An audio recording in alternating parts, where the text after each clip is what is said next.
وَاذْكُرِ اسْمَ رَبِّكَ وَتَبَتَّلْ إِلَيْهِ تَبْتِيلًا، اور اپنے رب کا نام لیں اور سب سے کٹ کر اسی کے ہو جائیں۔ بڑی زبردست آیت۔ اپنے رب کے ساتھ ایسی آپ کی کمٹمنٹ ہونی چاہیے، قُلْ إِنَّ صَلَاتِي وَنُسُكِي وَمَحْيَايَ وَمَمَاتِي لِلَّهِ رَبِّ الْعَالَمِينَ، کہ پھر سب سے آپ کٹ جائیں، پھر اللہ ہی ٹاپ پرائرٹی ہو، اللہ ہی ترجیح اول بن جائے، بس اللہ کا ذکر کریں، سب سے ٹوٹ کے اپنے رب کے ساتھ جوڑ دیں۔ ٹوٹنے سے مراد یہ نہیں ہے کہ ماں باپ بیوی بچوں کے حقوق چھوڑ دیں، مراد یہ ہے کہ پھر کسی کی پرواہ نہ کی جائے، خدا ٹاپ پرائرٹی ہو، اگر پوری دنیا ایک طرف کھڑی ہو اور اللہ کا حکم دوسری طرف ہو تو پھر آپ کسی کی پرواہ نہ کریں، اللہ کے سامنے سر تسلیم خم کریں۔ یہ نبی علیہ السلام کو حکم ہو رہا ہے اور آپ کے ذریعے امت کو، یعنی نبی علیہ السلام کے اندر جو ایمان کا یہ لیول تھا کہ آپ نے اکیلے وہ دعوت بلند کی،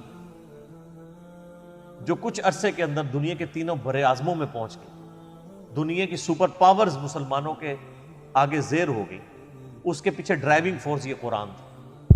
صحیح مسلم میں حدیث ہے، سیدنا عمر کہتے ہیں کہ میں نے خود نبی علیہ السلام کو منبر پہ یہ بات فرماتے ہوئے سنی تھی کہ اللہ تعالیٰ اس کتاب کے ذریعے قوموں کو عروج دے گا اور اس کتاب کے ذریعے قوموں کو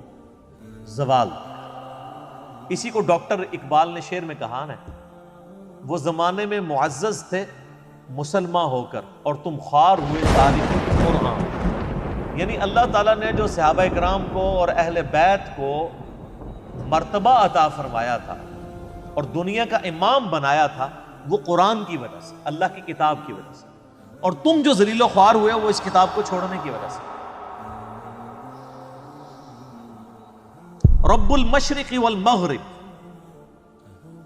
اب اس رب کا تعارف کروایا جا رہا ہے کہ وہ رب، اس کا نام آپ نے لینا ہے جو مشرق کا بھی رب ہے اور مغرب کا بھی رب ہے۔ لا الہ الا ہو،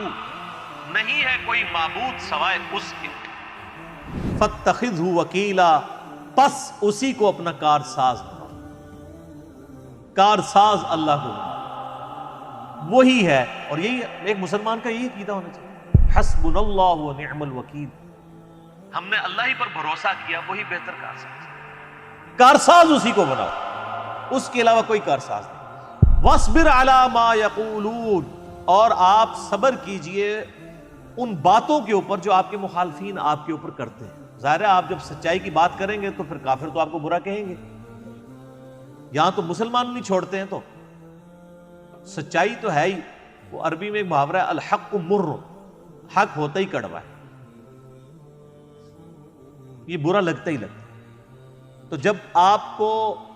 دعوت و تبلیغ کرتے ہوئے لوگوں سے باتیں تیکھی سننی پڑے، صبر کیجئے، وَاهْجُرْهُمْ هَجْرًا جَمِيلًا، اور آپ ان سے علیحدہ ہو جائیں بڑی خوبصورتی کے ساتھ، یعنی اگر آپ کو کوئی گالی گلوچ کرتا ہے، برا بھلا کہتا ہے، آپ خاموشی کے ساتھ سنیں اور سائیڈ پہ ہو جائیں، کسی کی بات کا جواب دینے کی کوشش نہ کریں، بلکہ صبر و استقامت کے ساتھ اپنا وقت گزاریں۔ وَذَرْنِي وَالْمُكَذِّبِينَ، اور چھوڑ دیں ان کو،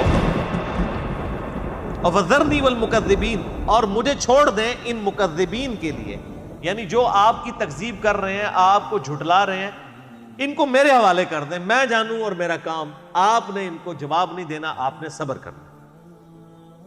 قُلِ النَّعْمَةِ وَمَهِّلْهُمْ قَلِيلًا، یہ جھٹلانے والے کون؟ جو مالدار ہیں، اور انہیں تھوڑی سی مہلت دیں۔ یہ زیادہ تر جو امیر لوگ یا کسی بھی سوسائٹی کی ایلیٹ طبقہ ہوتا ہے نا، سب سے زیادہ اس کو تکلیف ہوتی ہے جب کوئی نئی دعوت پہنچتی ہے۔ نبی علیہ السلام کے مخالفین بھی، سردار مکے کے، ان سے پہلے بھی جتنے پیغمبر ہیں ان کے خلاف،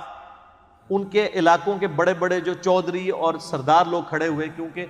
ان کی پوسٹ سٹیک پہ لگی ہوئی تھی نا۔ سرداروں کو تو لوگ مال و دولت کی وجہ سے یا ایک سپیریئر ہونے کی وجہ سے مان رہے ہوتے ہیں، لیکن پیغمبر جو ہے اس کے لیے تو لوگ جان بھی دینے کے لیے تیار ہو جاتے ہیں۔ تو سب سے زیادہ چودراہٹ کس کی سٹیک پہ لگتی ہے؟ امیر لوگوں کی، علاقے میں اثر رکھنے والے لوگوں کی، جب نبیوں کا کام شروع ہوتا ہے۔ غریب لوگ تو بیچارے پہلے ہی غریب ہیں، ان کی تو کوئی چیز سٹیک پہ نہیں لگی تھی، اس لیے غریب لوگ پہلے ہی مان لے آتے ہیں، امیروں کی اکڑ ٹوٹتے ٹوٹتے ٹائم لگتا ہے۔ تو یہ جن کو ہم نے نعمتیں عطا فرمائی ہیں نا، اور یہ جھٹلا رہے ہیں ہماری دعوت کو، ان کو تھوڑی سی مہلت دیں اور ان کو میرے حوالے کر، وذرنی، چھوڑ دے مجھے، میں جانوں ان کا کام، ان لدینا انکالا وجحیما۔ اب اللہ تعالیٰ کے حوالے جب کوئی ہوگا تو پھر اللہ تعالیٰ ہمارا ان کا حشر کیا ہونے والا ہے، ان لدینا انکالا وجحیما، بے شک ہمارے پاس بھاری بیڑیاں ہیں ان کے لیے اور بھڑکتی ہوئی آگ۔ اللہم اجرنا من النار، اللہم اجرنا من النار، اللہم اجرنا من النار۔ وطعاما ذا غصۃ وعذابا علیما، اور ایسی غذا ہے جو گلے میں پھنس جانے والی ہے، دردناک عذاب۔ اور وہ تو ہم پہلے پچھلی صورتوں میں پڑھ آئے ہیں نا کہ دوزکیوں کو دوزخ میں اللہ کی نافرمانیوں کے سبب دوزکیوں کا پیپ پینے کو دیا جائے گا، ان کے زخموں کا خون دیا جائے گا، کھولتا ہوا پانی دیا جائے گا، زقوم کا درخت ہوگا جس کے کڑوے پتے ہوں گے وہ کھانے پڑیں گے، وَلِعَوْذُ بِاللَّهِ تعالی، اور وہ گلے سے بڑی مشکل سے گزرے گا، اور جب گلے سے نہیں گزر رہا ہوگا تو مجبوراً گرم پانی ہی پینا پڑے گا، اور وہ گرم پانی اتنا کھولتا ہوا ہوگا، قرآن میں ہے کہ جیسے ہی وہ برتن منہ کے قریب لائیں گے ان کی ایک کھال لٹک کے پانی میں گر جائے گی، اس کے باوجود وہ پانی پئیں گے اپنی اس گلے میں جو پھنسی ہوئی خوراک کو نیچے کرنے کے لیے، اور جب پانی پئیں گے ان کی انتڑیاں بھی جل جائیں گی، اور پھر دوبارہ سے اللہ تعالیٰ ان کو صحیح کر دے گا، اور پھر یہ عذاب کا سلسلہ جاری رہے گا۔ اللہم اجرنا من النار، اللہم اجرنا من النار، اللہم اجرنا من النار، اللہم من احییتہ منا فاحیہ علی الاسلام ومن توفیتہ منا فتوفہ علی الایمان، آمین۔